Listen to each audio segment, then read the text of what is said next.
Segala puji, hormat, kemuliaan ya Tuhan. Kami umat-Mu ada di hadapan-Mu pada saat ini, mengucap syukur atas karya Tuhan yang agung, ajaib, luar biasa, membawa kami ke rumah Tuhan pada pagi yang indah ini.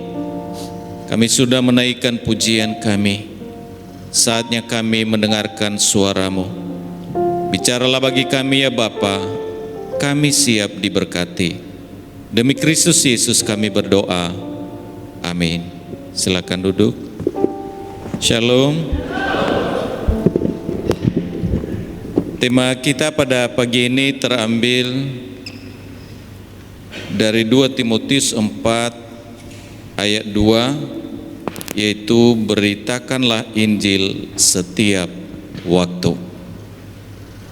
Saya bacakan 2 Timotius 4 ayat 2. Beritakanlah firman, siap sedialah, baik atau tidak baik waktunya.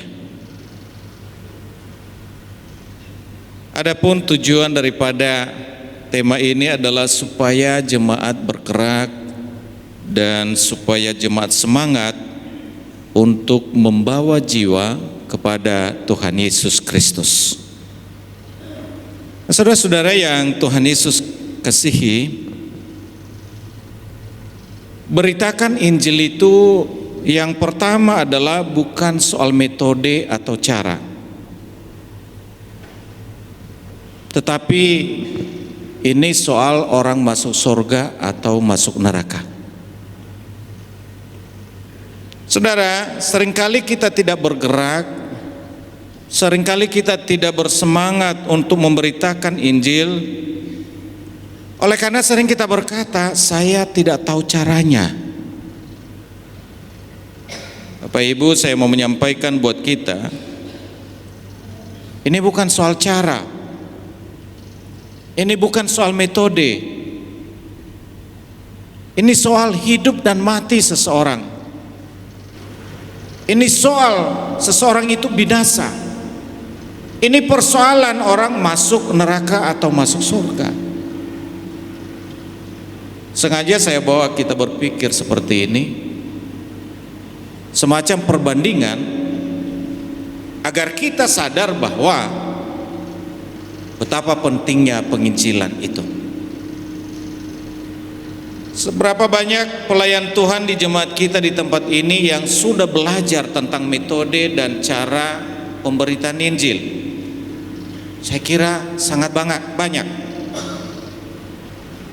Mulai dari 4 hukum rohani, prinsip 12, bahkan saya dengar belakangan adalah evangelism explosion.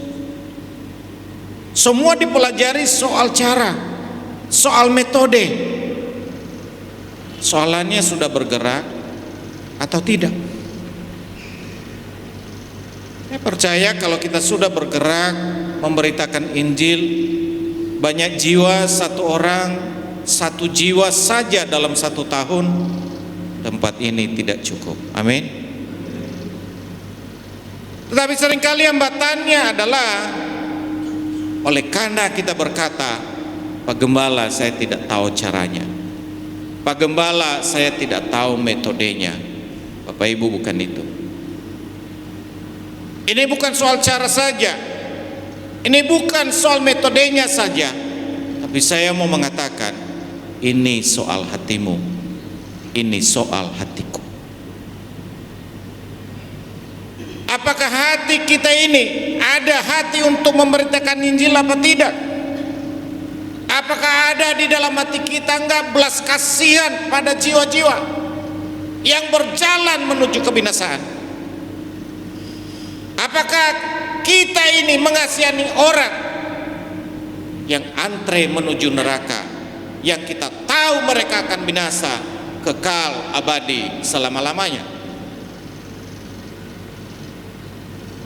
Saudara, saya mau mengatakan, kalau kita memiliki hati, kalau kita punya hati belas kasihan terhadap jiwa-jiwa, metode akan menemukan sendiri. Cara kita akan temukan sendiri. Paling penting adalah kita punya hati terhadap jiwa-jiwa. Kita ada kerinduan, kita akan ada belas kasihan kepada setiap orang yang menuju kebinasaan. Oleh karena itu, poin yang pertama ini, berhenti mengatakan saya tidak tahu caranya. Stop mengatakan saya tidak tahu metodenya, Pak Gembala. Tapi yang Anda minta adalah Tuhan beri saya hati mengasihi jiwa-jiwa. Ada amin? Di dalam tema kita, Pak Gembala menyampaikan bahwa beritakan Injil setiap waktu. Saudara, menarik soal waktu ini. Kalau urusan Injil seringkali digunakan kata segala. Beritakan Injil segala waktu. Dalam kata lain adalah segala musim beritakanlah Injil. Elai mengatakan baik atau tidak baik waktunya. Di musim dingin, di musim semi, di musim panas, di musim gugur, beritakanlah Injil. Mau pagi, mau siang, mau sore, beritakanlah Injil. Dalam Markus mengatakan beritakanlah Injil kepada segala makhluk. Semua digunakan segala. Kita tidak punya pilihan.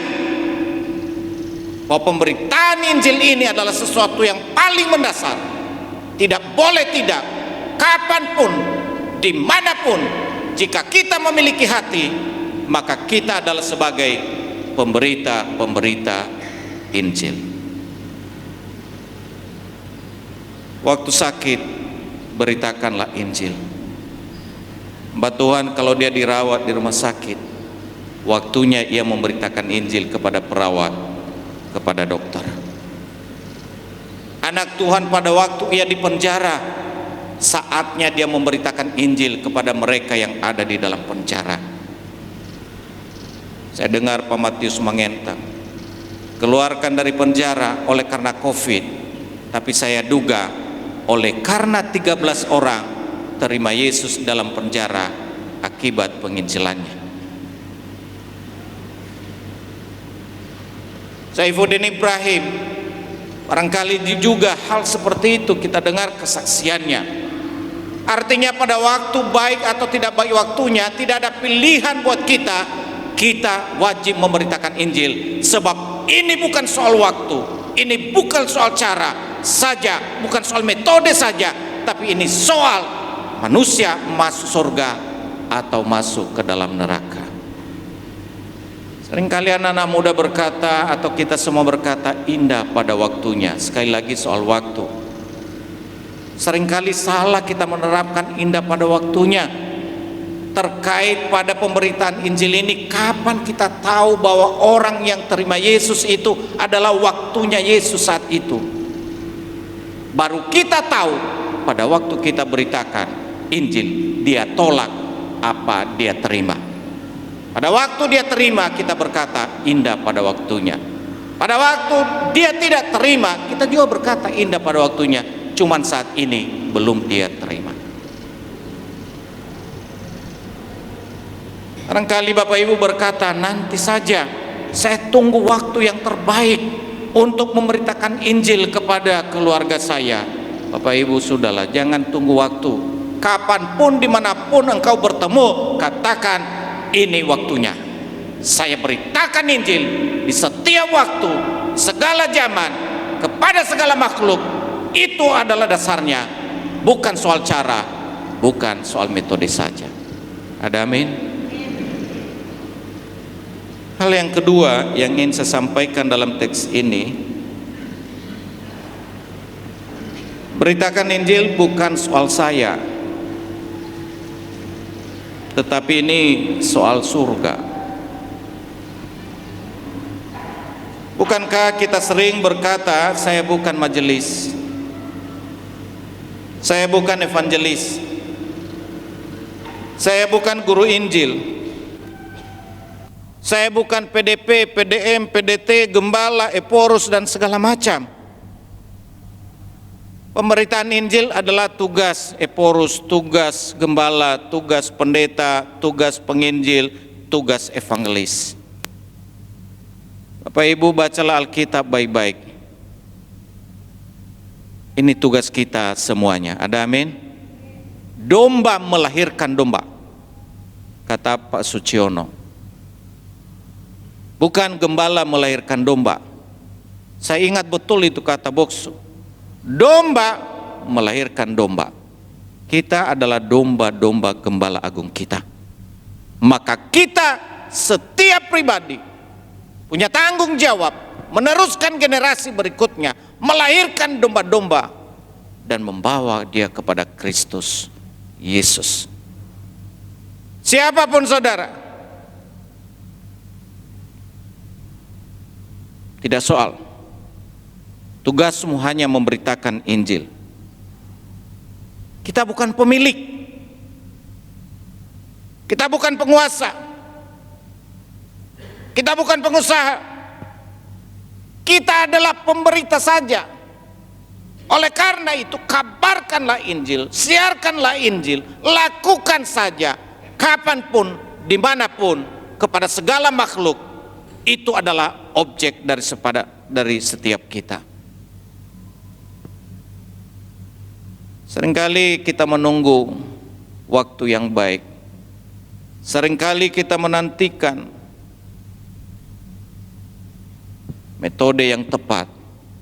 Saya mau mengatakan, tidak ada metode atau tidak ada satu metode yang baku untuk memberitakan Injil. Beda orang, beda metodenya. Beda waktu, beda caranya. Yang penting Bapak Ibu memiliki hati. Itu yang dipastikan. Paulus memberitakan Injil di segala waktu.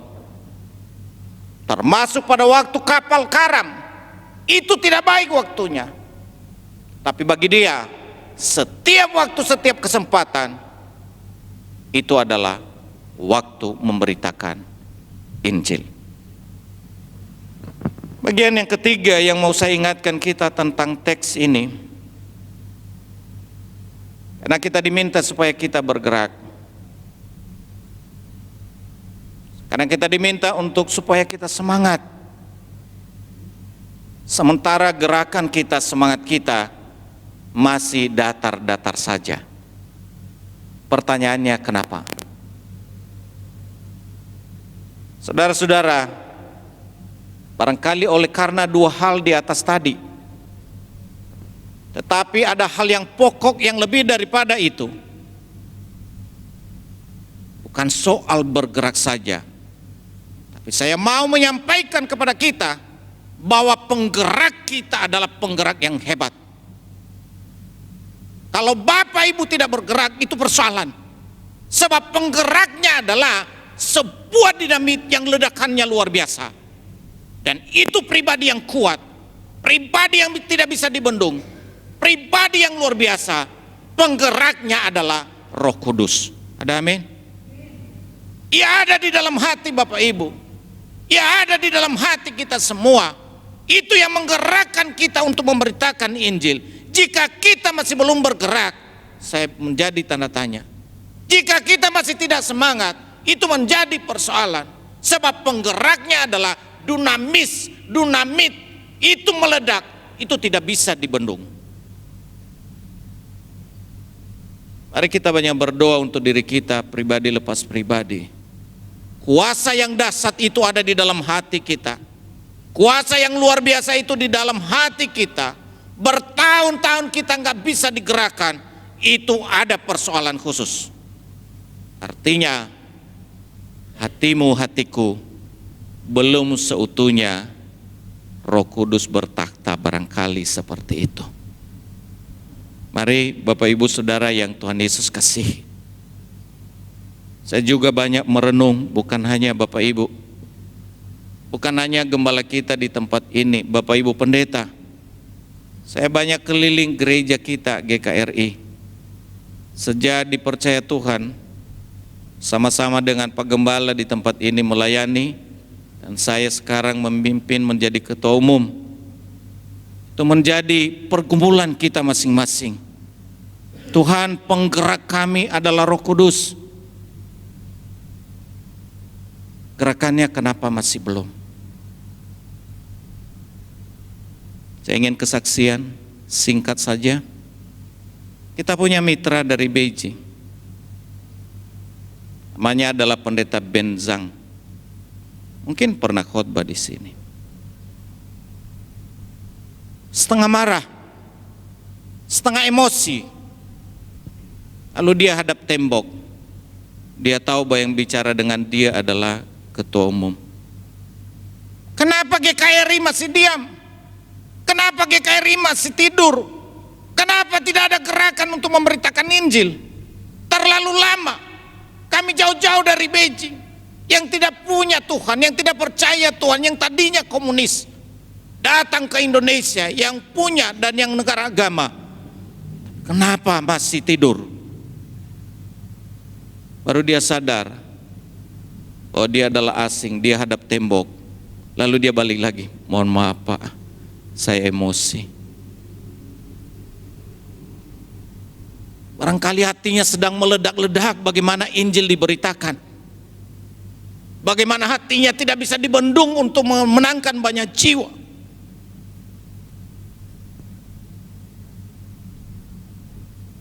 Saya terharu waktu ia berkata, ada dua temannya, termasuk dia, tidak memikirkan untuk pulang ke Beijing. Bahkan tanah untuk mereka dikuburkan, mereka sudah beli di Indonesia. Saudara-saudara yang Tuhan Yesus kasihi, mari kita beritakan firman setiap waktu. Jangan tunggu waktu yang baik untuk memberitakan Injil kepada ponakanmu. Jika engkau bertemu hari ini, jika engkau bertemu besok, panggil dia, berikan dia senyum, katakan, pernah dengar tentang Yesus? Soal cara, soal metode tidak terlalu penting. Kalau perlu gaya box Suciono. Saya sambil pegang tangannya, lalu ada orang yang buka pintu restoran, stop dulu. Dek, pernah dengar tentang Yesus? Tidak. Percaya Yesus ya, selamat. Tidak percaya Yesus, binasa. Orang tua, pegawai restoran nggak ada pilihan. Iya Pak, jalan. Tugasnya hanya memberitakan. Tugasmu bukan mempertobatkan. Caranya Roh Kudus pasti akan beritahukan. Perkataannya Roh Kudus pasti akan gerakan mulut kita. Kata-kata apa yang cocok untuk disampaikan kepada teman kita sekolah, kepada teman kita mahasiswa, kepada teman kita bekerja. Ada Roh Kudus yang luar biasa, penggerak hati kita dalam memberitakan Injil, memberikan metode yang baik, cara yang benar. Bukan kita mempertobatkan. Yang membuat ia terima Yesus sebagai Tuhan dan Juru Selamat pribadinya adalah pribadi Roh Kudus. Tugas kita hanya memberitakan Injil. Ada amin? Mulai saat ini berhenti mengatakan saya tidak tahu caranya. Mulai saat ini berhenti mengatakan saya tidak tahu metodenya, tapi lakukan saja. Ada amin? Mulai saat ini jangan berkata nanti saya tunggu waktu yang terbaik. Bukan, sekarang waktu yang terbaik, bukan besok. Sekarang. Kalau memang sekarang bukan waktu tidak terbaik, adalah baru engkau tahu setelah dia menjawabnya, nanti dulu, atau belum dulu, atau tidak. Waktunya tetap baik, responnya yang tidak baik. Oleh karena itu, khusus pemberitaan Injil, segala waktu indah, lakukan saja mulai saat ini. Dan ingat baik, pekalah terhadap suara Roh Kudus. Berdoa kepada Tuhan, Roh Kudus, gerakkanlah hati saya untuk menginjili. Gerakkan hati saya untuk memberitakan Injil. Gerakkan hati saya jangan sampai saya meninggalkan dunia ini tanpa satu orang pun saya kabarkan bahwa Yesus adalah Tuhan. Angka yang paling minimal gereja kita sudah berikan 1 jiwa dalam 1 tahun. Ada amin? Doa saya 31 Desember 2024 masing-masing lapor 1 jiwa Pak Gembala, 1 jiwa Bu Gembala, 1 jiwa Pak Pendeta Yunus, sehingga dengan demikian tempat ini tidak cukup tempatnya, ruang atas menjadi difungsikan. Ada amin? Kiranya Roh Kudus menolong kita. Amin. Kita berdoa. Terpujilah namamu ya Bapa. Demi Kristus Yesus Tuhan kami, Juru Selamat kami. Roh Kudus penggerak kami untuk memberitakan Injil. Meteraikan firman-Mu Bapa dalam loh hati kami. Berkaryalah Roh Kudus. Sehingga gereja Tuhan di tempat ini menjadi pemberita-pemberita Injil dan menikmati tuaian jiwa-jiwa yang Tuhan siapkan untuk dituai. Terima kasih Bapak, terpujilah Engkau. Ini doa kami, ucapan syukur kami. Dalam nama Tuhan Yesus, haleluya.